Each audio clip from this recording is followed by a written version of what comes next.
अस्सलाम वालेकुम नाज़रीन, महरान टीवी न्यूज़ में वाक़े बलीकार मां हां फराशा। सब खां पहिरियां हिकु नज़र हेडलाइन ते।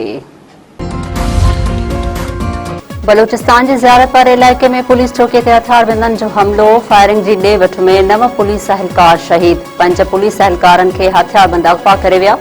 SSP ज़ियारत मूजिबि शहीद अहलकारनि जा मड़ DHQ अस्पताल मुंतक़िल कया विया आहिनि। किर्गिस्तान में सदर आसिफ अली ज़रदारी जे मान में आज आने वाली तकरीब। सदर आसिफ अली ज़रदारी जो तकरीब में पहुंचण ते किर्गिस्तान जे सदर आजियां कई। तकरीब दौरान पाकिस्तान ऐं किर्गिस्तान जा क़ौमी तराना वॼाया विया।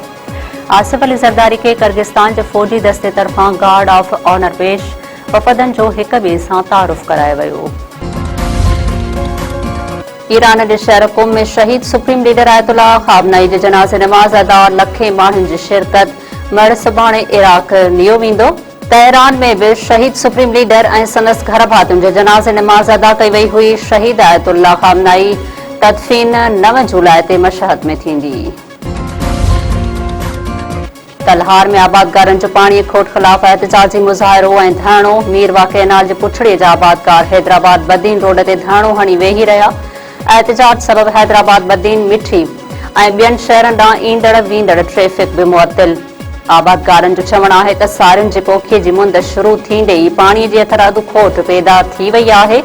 आबपाशी खाते जो वज़ीर ऐं ॿिया नोटिस वठनि, पाणी फ़राहम करे बदहालीअ खां बचायो वञे।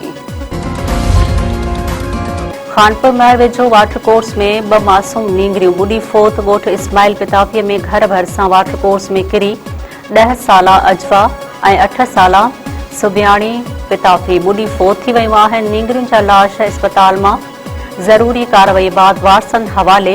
घर पहुचण ते घर में कोहराम।